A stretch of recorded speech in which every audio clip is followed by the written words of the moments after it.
Good evening, Los Angeles. This is Amanda Mneer with the Veterans Voice here on 790 KABC. I am a veteran advocate and an attorney at the Veterans Law Group, and we have been exclusively representing veterans pursuing their disability compensation for over 25 years. It's my honor to be the host here at the Veterans Voice. This show is all about highlighting and celebrating veterans and their families all over the country and sometimes all over the world. We also like to highlight some organizations that are helping veterans, talk about some kind of general things in the news, and then answer questions on how we can support you in dealing with the VA. A little bit about Veterans Law Group. Like I mentioned, we've been working for about 25 years, working with veterans. Our staff is made up of primarily veterans, military wives, and family members. So it's really kind of awesome that most of the people who work here know what you guys as a family have been going through as you've been pursuing the transition out of the military or on to becoming a veteran. Tonight, I am really excited to have Gretchen Smith. She is the founder of Code of Vets. It's a nonprofit organization that's providing all kinds of support to veterans all across the country, and I'm going to let her tell you all about that. But I've been following Code of Vets for a couple of years and exchanged some Twitter conversations, and I just find it really quite impressive to really getting your hands and feet dirty in helping veterans in a very practical way. So Gretchen, thank you so much for joining us. Thank you for having Code of Vets on the air and sharing our mission, Amanda. The more awareness we can grow about what we're doing, it's all the better for our veteran community. Yeah, absolutely. And this is, broadcast across Southern California, but also we push it out to people all over the country. So it's going to be kind of exciting to see what kind of results that you get. Generally, what I like to do with people who are coming in as an organization is or even somebody who's just interviewing as their experience with being in Afghanistan or their process through the VA, is get a little bit about background from you of, where you served, how you got into the military. And I know that there's a story about your dad in there too. So I'm going to let you kind of introduce yourself a little bit on a veteran side, if that would be okay. Oh, absolutely. I'm an Air Force veteran. I served for roughly 4.5 years. 3 of those years were over in Ramstein, Germany, overseas.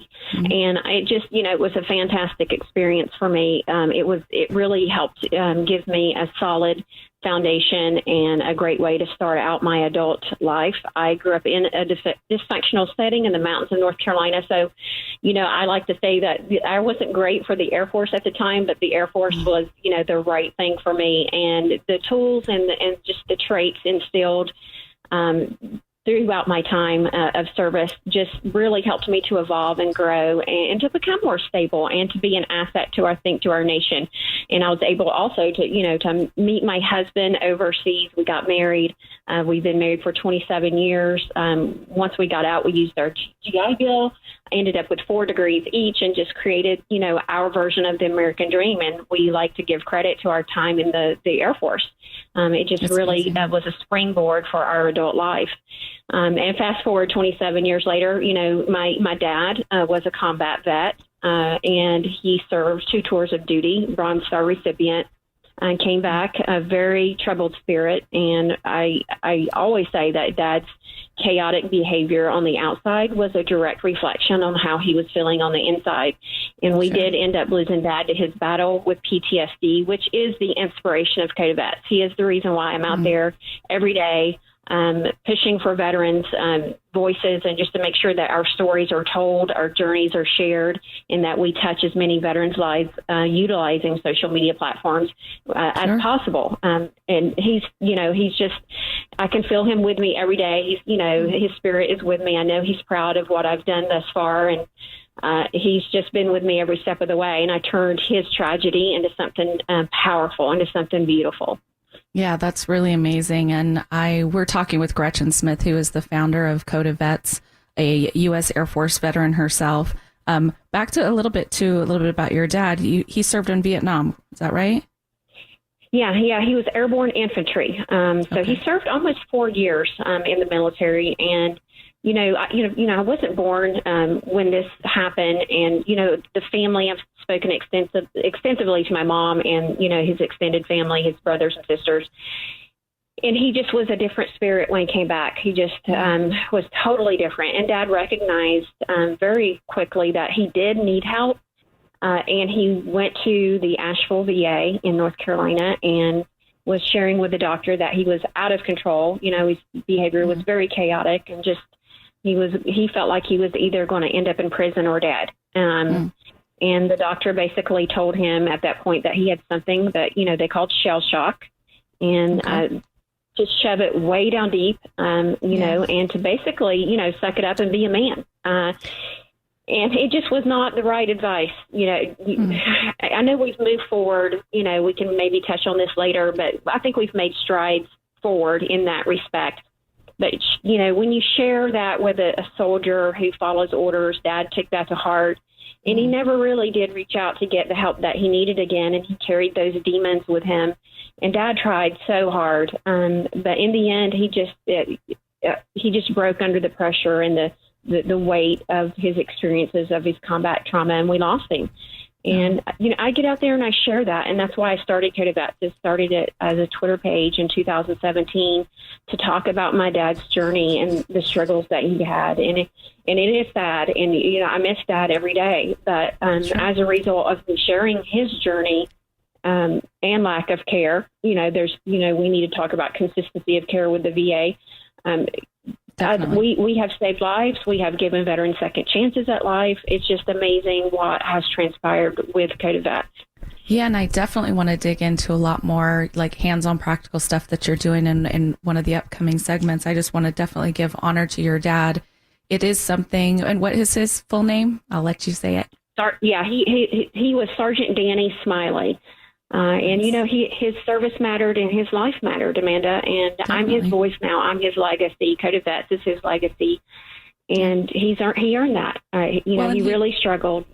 Yeah, and he definitely isn't alone in that. And the story that you just told me about the doctor telling him basically you got shell shock and kind of suck it up gave me a little bit of the chills, because I work with Vietnam veterans every day that, you know, 30, 40, 50 years later are now finally seeking help because they've found out, one, that not only maybe there is help, but in addition that there's more options for help. And, you know, going to, you know, reunions and finding out that some of the people that you served with, they're getting help. And then it becomes a little bit more easier for you to get help. And that's more of what I'm seeing now, a little bit more and more. But one of the biggest things that they tell me as to why they didn't seek help back then is, one, they were either told to keep their mouth shut, don't tell people that you served in Vietnam because it was so controversial, or they just carried an immense amount of, you know, shame and pain of what they were dealing with and didn't want to talk about it. So if you just put it in a box, then maybe it's going to get better. And even all those years later, it's not necessarily, or even as far as your dad is concerned, something that ultimately, you know, affected his entire life. How long ago did you lose him? In 2005, shortly before Dad died, one of my last conversations with him, I sat down and I was crying and I said, Dad, what are you doing? You know, we need you. You've got grandkids that need you. And he looked at me with just big tears in his eyes and he said, Gretchen, I'm tired. I'm done. They've won. And he was talking about his demons of war. And he said, I'm ready to go home. And he just the look in his eyes and just the tone of his voice, I'll carry those words with me to my grave. I'll never forget those moments I had with Dad, and just to see the brokenness, and he just felt so lost and just done. And you know, not too much longer, we lost Dad, and I just, you know, I wanted to take action to do something positive and to turn it into something that would be beneficial to our veteran community. But I had to focus on my kids first because they were young, and I did. I raised my children, and they are grown, and that's why I started Code of Vets. I didn't really start it as a 501c3. I started it as a Twitter page to talk about his journey and to share it with other vets, to say it's okay. You know, there are so many of you that have been on this path in the past that are currently on it. Some of our, you know, active duty brothers and sisters coming back will experience some of these feelings as well. We all need to be there for each other. I really believe that, Amanda, that we can make a true difference in the lives of each other by having each other's back and sharing the resources and options that are out there. because there are numerous programs out there for veterans, in today's world, and so much more than back in, the Vietnam era, that we just need to be sharing it with each other and saying, hey, it's okay to reach out to ask for help. There's no shame in that. It's okay. And I want you to, and I know your brothers and sisters in arms want you to do that. We want you to have that second chance at life and learn how to live and not just survive day to day. Absolutely. Yeah, absolutely. And I work with veteran service officers and even other VA attorneys and advocates across the country. And we're always talking about there's plenty of need out there. There does not need to be competition, and that we can all be supportive, because what's so great, what's so great about like the VSOs that I work with across the country, I focus primarily on county veteran service officers and building relationships, because they know resources within their own community to help somebody in their own community, because there really is so much local help that's completely outside of the national help. Those of us can work nationally, but I don't necessarily know if I've got a homeless veteran who's in a bad spot, tomorrow, who to reach out to except the local county veteran service officers who knows the 5 homeless organizations right there that can help them immediately, versus call the VA, wait for 12 days for them to get back to you. I'm sure you've heard some of those stories as well. Yes, it's a long, painful process. There truly, definitely. I don't feel like there's true crisis intervention, especially without risk for homeless and homeless veterans with the VA. It's just a slow-moving machine. It's the red tape. It's just We're about to come up to break. I want to revisit that when we come back. We'll be right back with Gretchen Smith of Coda Vets on KABC 790. This is the Veteran's Voice. Good evening, Los Angeles. This is Amanda Manier with the Veteran's Voice. I am a veteran attorney and advocate for veterans all across the country. I work with the Veterans Law Group, who has helped veterans with their VA disability appeals for about 25 years.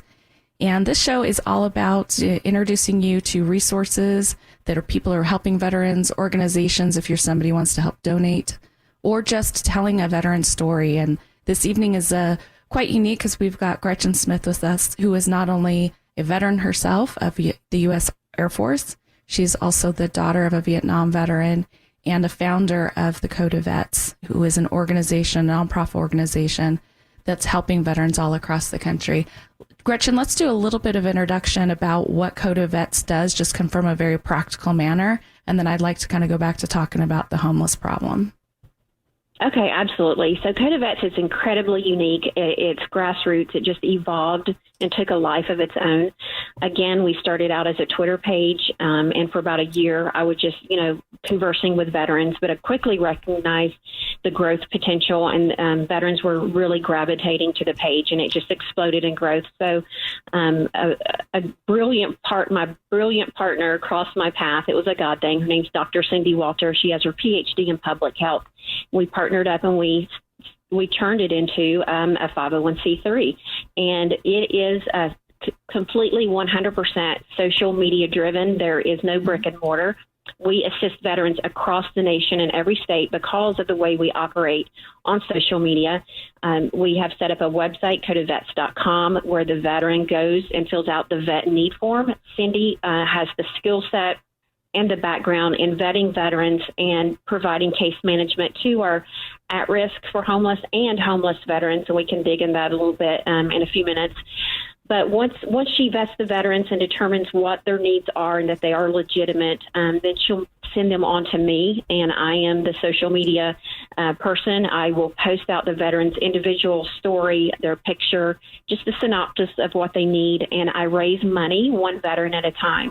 And we operate on a 2% budget because of the way our system is set up. Cindy and I do not take paychecks.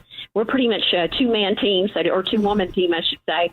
We've got a couple of people that help with some lower level stuff, but it's for the most part, Cindy and I run Coda Vets, and we have a very effective, clean system in place for veterans to get into, the line, so to speak.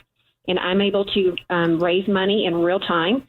And as the money is coming in, and we're getting ready to touch that 5 million mark. I'm so excited and proud. Wow. I send it right to, Thank you. Thank you. I send it right to the veteran in that moment. So it's a very quick turnaround. The veteran, it's a stopgap assistance. We assist with utilities disconnects, with eviction notices, foreclosures, forbearance, auto repair. If it's, they have in one vehicle in the family and it's broke down, we'll assist with that.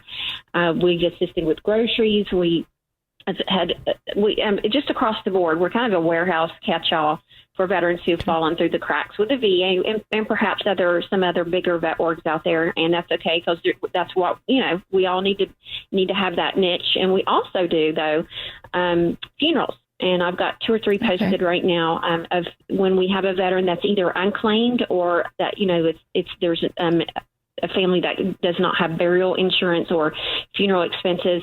We will step in and provide funding for the family. And I feel like that's another important component of Code of Vets, that we've been able to cover dozens of funerals that way and make sure that our brothers and sisters out there are getting a dignified farewell. And we're very big on that. And that's something it's something that we've decided to take on. And we can, because it's social media. And again, when I put the stories out and I put the picture, we're able to raise these funds fairly quickly because of the transparency of what we do. I post the receipts, and you can go to codevets.com and find all of our financial reports and audit reports to see exactly where the money's going. So it's a God mission. It's a heart mission. It is truly for veterans of all eras. We've touched the lives of thousands of veterans. And it's a unique way, and it works. It's very effective. Yeah. I'm just so proud of it, Amanda. It's really grown beyond what I ever expected because of the simplicity of it and the power of social media. What it reminded me of when I first came across what you were doing is, I work again in the industry where you're waiting on the VA to finally do something. And in the meantime, because I am a practicing lawyer, we don't have the ability based upon our license to be able to short gap help veterans, even though if we believe in their case, they're working on contingency.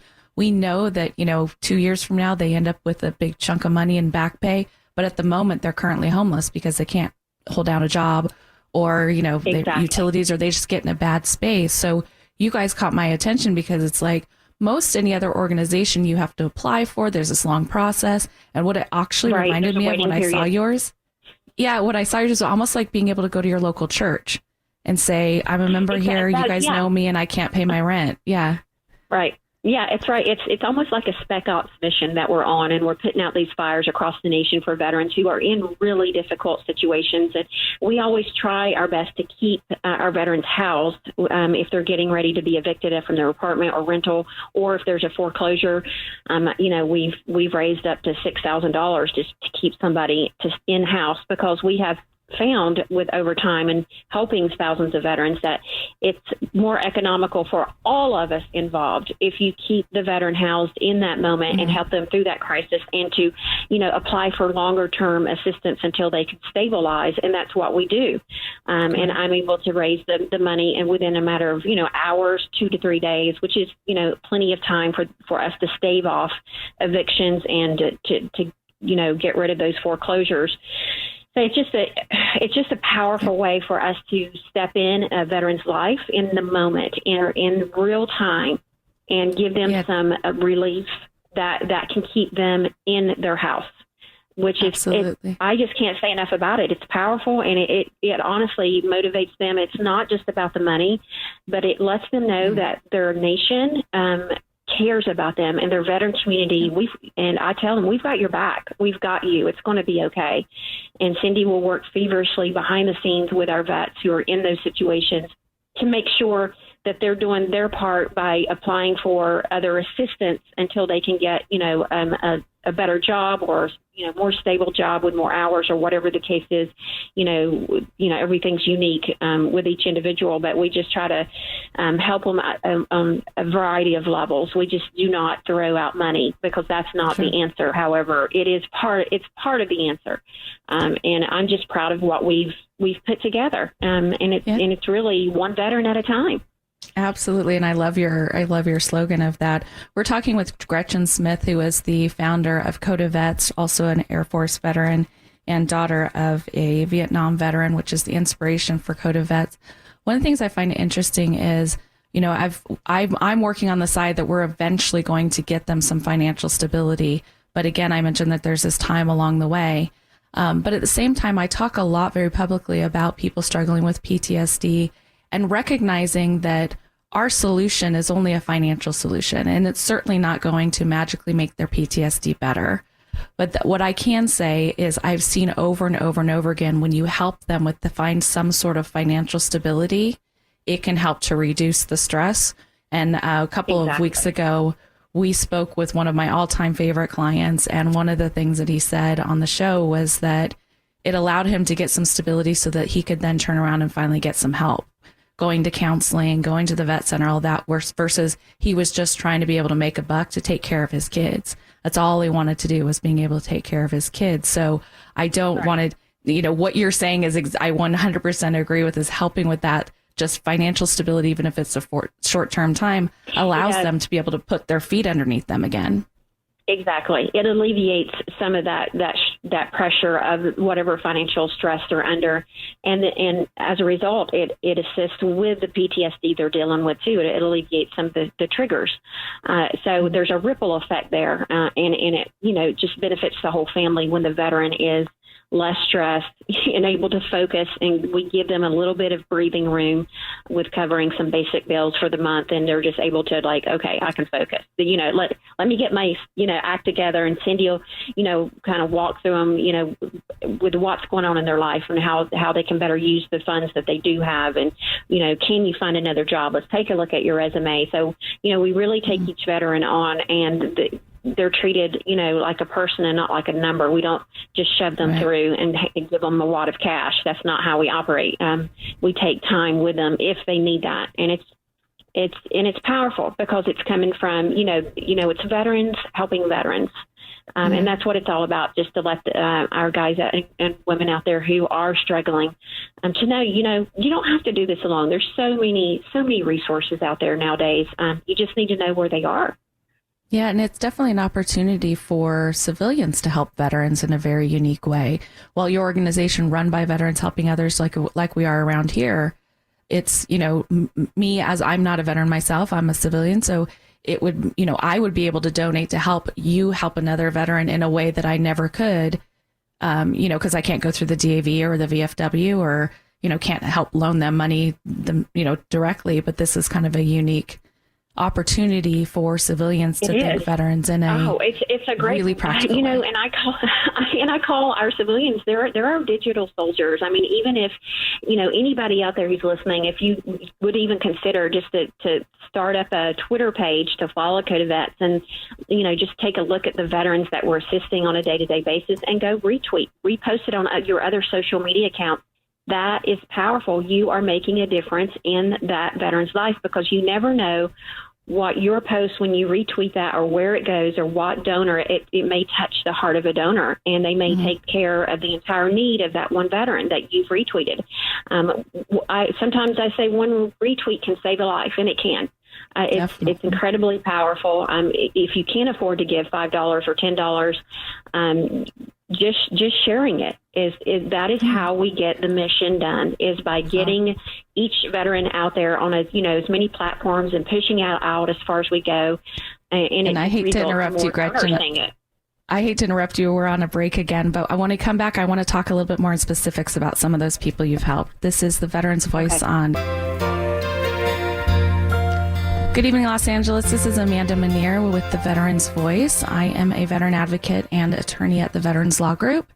And this show is all about highlighting not only veterans themselves, answering questions, talking about what's going on in the world of veterans, but also one of the things I love to do is to highlight organizations that are working either locally or across the nation that are helping veterans in all different kinds of ways. But one of the things that caught me about our guest this evening is Gretchen Smith, who is the founder of Code of Vets, is the practical in a way in which she is, and her organization is helping veterans, and then also just being a conduit or a method in which those of the rest of us, whether we're veterans or civilians, are able to help.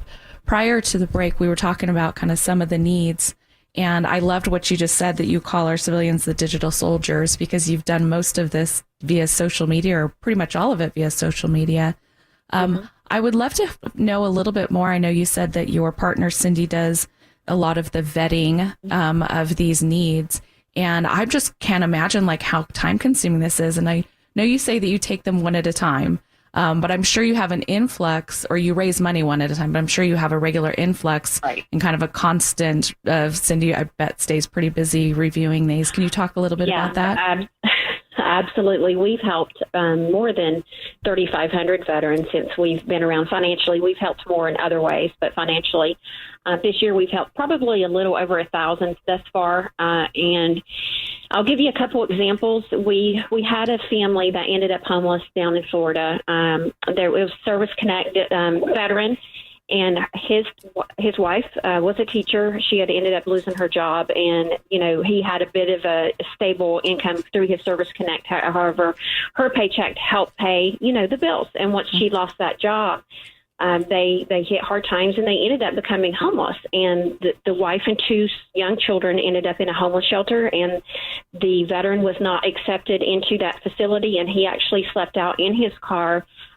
Not too far away, and he would find different areas to sleep. But this went on for many, many months, almost a year, and they crossed their path. Cindy sat on the phone with this veteran for a very long period of time, because it's very complex once they're in a homeless shelter, and was able to provide some long-term guidance for stability, but help them to realize that they could not afford to live in the state of Florida any longer. And so we assisted them with a move to Montgomery, Alabama, and they had done a little bit of research and had found a place that they could afford based on his income. And we paid for the move, and we also paid for security deposit, first month's rent, utilities, fees, just to give them a little bit of breathing room while they got reestablished. But we reconnected that family, and they actually are in the rental home now. Nice. And we just finished, I think it was yesterday or this morning, their Amazon wish list. They needed beds. Nice. They needed they lost a lot of their household goods, when they had gone homeless. It was for so many months. It was about a year. And so we helped replenish that. So, and, That's the awesome. boxes are just now flowing into that one family. And I guarantee you they will remember this for the rest of their life, that their nation and their veteran community stepped up in their time of need. And we were there on multiple levels. And they're going to be okay, Amanda. That's awesome. I love the Amazon wish list idea. It reminds me of in the years. Oh gosh, we do that all the time. Yeah. I always think about like around Christmas time, and you're in church and you get those little brochures of like, oh, you can gift a sheep to a village, somebody in Africa, It seems so like these are like hands-on. This family needs a set of dishes because they just finally moved into a home and they've been homeless. That's amazing. Oh, and donors love that, because it's a change from money. It's actually you're purchasing, like you said, towels or a toaster or sheets or just very basic items that we take for granted that they don't have, or they lost in the shuffle of becoming homeless. And they're just a beautiful family, and it just feels so good for the donors to be able to actually to purchase that, and they know it's going directly to that veteran. And a lot of the times we'll post pictures once they start getting the items rolling in. We'll post some pictures, say, hey, do you recognize anything you bought? And it's a great time of celebration, because it's a beautiful thing that we've impacted that veteran and their family in a real way. And it gives them encouragement and hope and motivation to keep moving forward. Yeah, and your donors get to see firsthand exactly where their money or their gift went. I want to touch a little bit, because we talked about it, I think, in the first or second segment about homelessness. So one of the stories in my background of how I got into working in this area of law, I was a business attorney for many years, but I live in Southern California, and there's a lot of bases here and a lot of veterans here. And I had a good friend of mine who was getting out of the military, had spent about 18 months over in Iraq, and was struggling to keep a roof over his head, to keep a job. He tried to go to school, a lot of that. But prior to that, like I saw him within the week that he came back and was first week out of the military, and we were driving, and he saw a veteran, a man holding a cardboard sign that said, veteran, homeless, can you help? And he made the comment to me, I don't understand why there could be homeless veterans. Like, there's so many programs, there's so many things to be able to get help from. And I didn't know any better at the time either. It was like, yeah, that's interesting. Mm-hmm. Of course, 3 months later, he was practically homeless. So, and that was part of waiting on the bureaucracy of the VA. And I know that the bureaucracy mm-hmm. doesn't just happen with the VA. A lot of these large organizations that are helping, even local organizations here, there's a whole application process. You have to find the right people, all of that. And I just wondered if you had kind of the same kind of perspective, or, I know you deal with a lot of homeless veterans. Yeah, we actually, I believe, I want to say we assisted last year roughly 52 to 54 truly homeless veterans, which, and again, we're a 2-woman team, so I find that significant for us, and I think it, has made an impact. So, what we do is that Cindy will connect either with the homeless shelter, if they're in a homeless shelter, or whatever case manager that they're working with, because generally most of them do have a case manager they're working with. And then she will, find out, dig into the local resources, because our case managers sometimes just overloaded, and mm-hmm. our veterans are in a line, and so Cindy becomes their advocate and starts making phone calls with the veterans and saying, hey, what can we do to get this voucher up and running? Where can I, she starts looking around for what kind of an apartment will this get this veteran, and how quickly can we move him off the streets or out of the hotel room or out of the facility, wherever they happen to be. And so she just digs into each of those I think we actually have 27 homeless vet cases that are pending right now in just a variety of different stages. But we utilize, like you said, local resources. That's huge for us because we can't do everything ourselves. There's no way. Right. And then Cindy partners with them, and explains who we are, what we're capable of. And once we get them to a place where they get the voucher and they're ready for an apartment, and Cynthia does assist them with finding them, then I will take over, and that's where I will raise the funding for the apartment, because even though the voucher is going to cover that apartment, it doesn't cover a security deposit and first month's rent and utility fees. It doesn't cover that.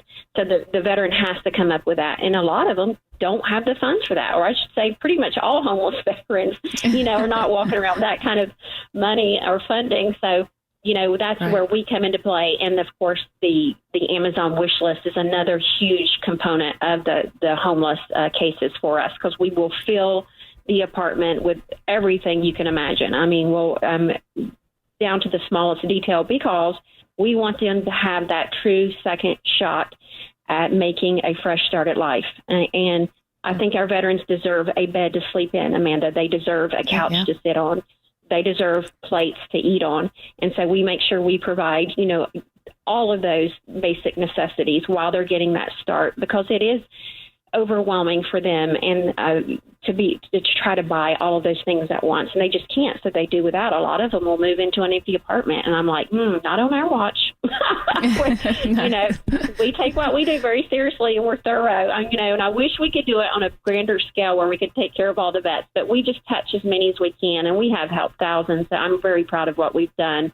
And we just, use the resources and the funding that we do have and make sure it gets directly to the vet. But we also, like you, partner with local resources to make sure that, the veterans are hooked into their community and are aware of what is available to them in that particular town. Yeah, I think one of the most amazing things, I'm looking at your website right now, which for everybody is codavets.com. Looking at the projects that you've done, and you have the feed that's from, looks like Twitter and Facebook. And I think that's one of the things that's so inspiring is the pictures of people you help, even some of the, old Army pictures and their families and their children. And I'm sure that you just utilize whatever they give you as far as, okay, we've got your mission. They send us stuff to inspire people, and then you run with it. Exactly. I briefly want to touch on, PTSD, because, I know it's personal for both of us. Is we've partnered with Camp Hope out in Houston, Texas. So we have paid for, I believe, roughly 24 plane tickets for combat veterans who are in distress paid for their ticket to get to the help that they needed. A very intensive long-term residential facility. And not only have we covered quite a few plane tickets, but we also do on occasion, we'll do a huge Amazon wish list for the facility. And because they need, they sometimes they'll show up with just the clothes on their back. So, we'll do, I've done several for them, and I did one recently, and there were 90 veterans there at the time. I think it was just 3 or 4 weeks ago. But gosh, we'll send, just basic cleaning items, hygiene items, shower shoes, sheets, pillows, gym shorts.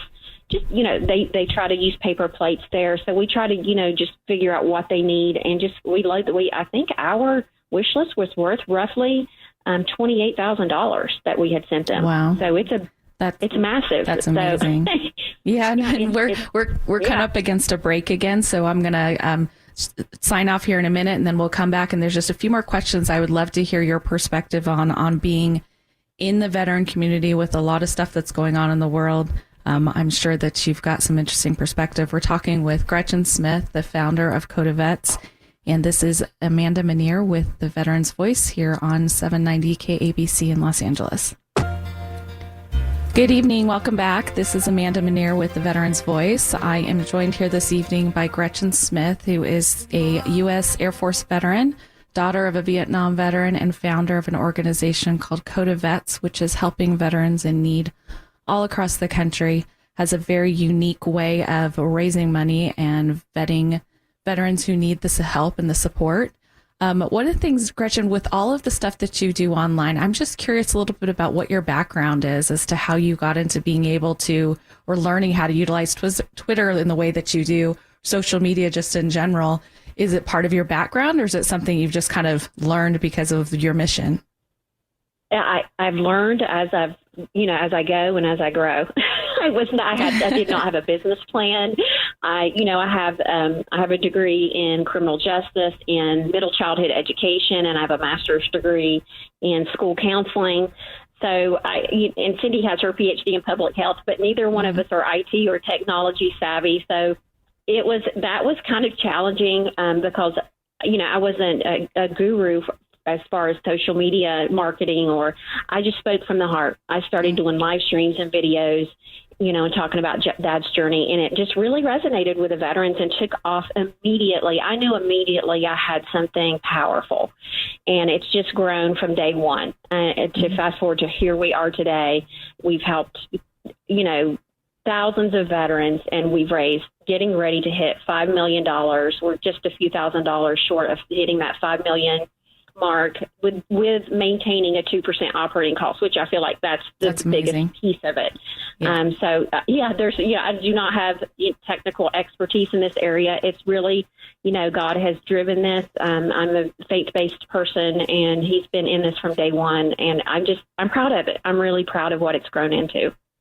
Yeah, it's one of those things that kind of is a message or a reminder to us when we're doing something that we have a passion for, a heart for, and we feel like we're supposed to be doing, that, God will provide the necessary means, the education, the ideas, the inspiration, so that's pretty amazing that you've been able to build what you have.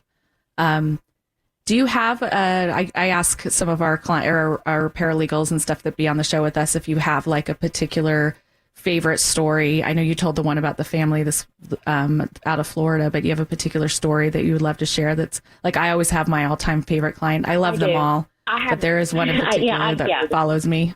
There's one that really sits close to my heart, and because it is about PTSD. I had a veteran who messaged me on Twitter and gave me his phone number and said, "Would you please call me?" So I called him and said, "Hey, this is Gretchen with Code of Vets." And he said, "You don't know my name. You don't know me, and that's not important." He said, "I just needed for you to know that last year you saved my life." He said, "I was sitting at a kitchen table with a gun in one hand, and I had my phone in the other. And I was going through a very bad divorce. I was losing my children." And he said, "I am an alcoholic. I'm a combat vet." He said, "I'm not going to lie. I've had my struggles."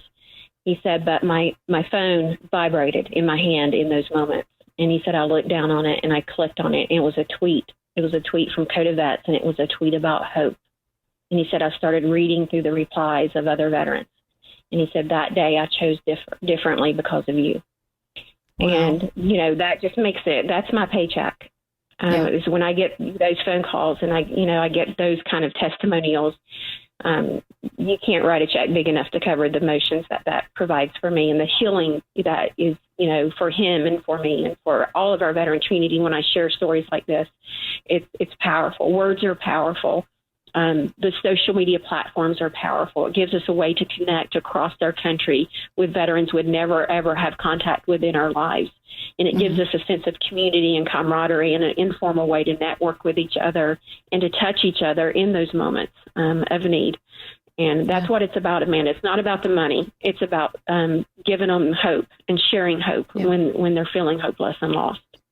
Well, and especially given the story that you have from your dad, and I can definitely hear the emotion in your voice and how much it means to you. And I've definitely been there in a different, very different way of getting to know veterans and deep into their, I have to learn all about what happened to them in Iraq and Afghanistan and be able to convince the VA that's what happened. And in some cases, the VA will acknowledge it because they were in combat, but the ones that get me a lot are the ones that, the military sexual trauma cases, the non-combat related PTSD, where you're trying to convince the VA that this happened, right? That, they were in fear of their life or watched somebody else or all of those. And, as you go up the appeals process, you get to a point at which it's like, I've always said I love to practice at the Board of Veteran Appeals, and if you're familiar with that, it's several levels up.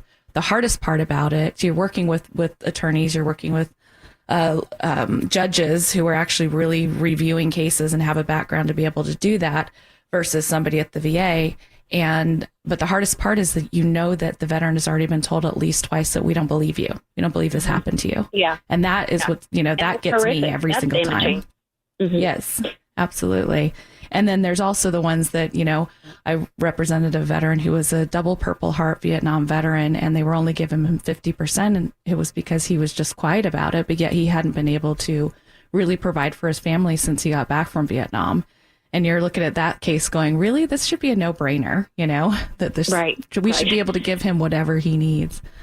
Before I get too much time taken away from me, I do want to make sure that people know where and how to find you. So one, just a question of how do veterans who are in need find you? Are people referring them to you? Are they stumbling across you? What's your experience with that? Oh, gosh. Well, our reputation, our name has grown to the point now where I think when I spoke with Cindy last, I think we had 176 veterans in line waiting their turn. So we always have, a waiting list that we're pushing through. We'll never get to the end of the line because veterans are signing up every day. But just social media, veterans sharing with each other, family members, or either fallen co-vets or battle buddies. They'll know a buddy who's financially struggling, say, hey, why don't you, go fill out a form on codavets.com and see how they can assist. So it's word of mouth, social media, and other organizations are starting to refer to us too as well. So there's just a variety of ways. But please go, if you're a vet in need, fill out a vet in need form. We will, get you in line and we'll see how we can assist, just to give you some breathing room. And it's such an honor to do it. Cindy and I work 7 days a week. We try to push through as many veterans as we can and touch as many lives because it's a passion for her for personal reasons. And, my passion is Dad. Dad's my driving force. And of course, I'm a veteran as well. So, get out there, social media, find us, support us, push out those missions for the veterans. If, you're not a vet in need and you're in a good place, donate $5 because that only 2% will go to overhead. The rest of it's going to get directly to a vet who needs it in that moment. So that's what I love about it is just we're acting in real time. So if you're a veteran that's looking for a place in need, the place to start, I'm looking on your website. There's a codavets.com, top right-hand corner. It says vet in need. Is that the best place and the first place for them to go? Yes, that's your starting point is to get into the system. And from that point forward, you'll receive an email with instructions of, what comes next. And we try to move as quickly as we can. So get your name in there. It's a simple form. It's not complicated at all. And then Cindy will vet, and we do require some documentation for service, and she vets that, and then we vet the need, and then it comes to me, and I work my magic, and the donors do too. So it's it is a beautiful thing for veterans. And that's part of the thing that's really inspiring. And as I'm going through, like I mentioned earlier, you have a great feed on your website for your Twitter and Facebook, but also if people are just on those platforms, they will see it. But one of the things I love is that there's not an overwhelming, I guess, dollar amount need to help a veteran. Sometimes it's $1,200. Sometimes it's $4,000. Sometimes it's $500. It seems to be kind of all across the board, depending upon what the need is. So yes, that $5 that you may have to donate really makes a difference. Oh my gosh, that's how we operate. It's grassroots, $5, $10, $15, $20. That's what we survive on. And when you have thousands of people across the nation sending $5 or $10 in, we can do so much with that, and we can impact a veteran's life. We can, help them keep their lights and water on so that they can bathe their kids and flip a light switch on at night so their kids won't be scared. Just basic things. That's what we're dealing with, basic needs. And our veterans, we shouldn't even be dealing with that at this point in our nation, but we are. But we're, and there's many orgs out there that, to help, but we are in the moment. And I think that's what makes us special and unique. And I'm a good steward of the money. You send it to us and we get it to the veterans. So that's awesome. And that's what it's all about. That's such a big thing. And I've used this example to a lot of people when it talks about, we can give more to taxes to help people in need and widows and orphans, and that should be part of our mission. And I always use this as an example of if you had $100 to donate, to give to somebody who was in need, if you gave that to the government extra in taxes, how much do you think would actually end up in the hands of somebody who needs it? Where if you support a local nonprofit organization or even a national one, it's pretty much the standard to be an 80-20, meaning $80 going towards mission and 20 going towards overhead. So I think that's where, when I have money that I want to donate, it's to local organizations or national ones that are helping private organizations. But a 2% is pretty amazing. I've got about one more minute before we go. Very quickly, Gretchen, tell us what your current mission is that you're raising money for. Well, it's actually for a suicide funeral. We had a veteran who took his own life recently, and his mom Cindy's been working with her emotionally behind the scenes. She's very angry, about and just grieving and upset and just beside herself with grief. And we're trying to alleviate some of the financial pressure from her, and we want to honor our brother in arms and provide a good farewell, dignified farewell for him. So that's what I'm focused on right now. That's awesome. He was a Navy veteran, and he matters, and he really struggled. On your website, Coda Vets, you'll see the story that she's talking about and be able to donate and support their organization. Check them out, follow them on social media. It was an honor to have you here, Gretchen, and I hope that we can do this sometime again soon. This is Amanda Manier with the Veteran Advocates on 790 KABC.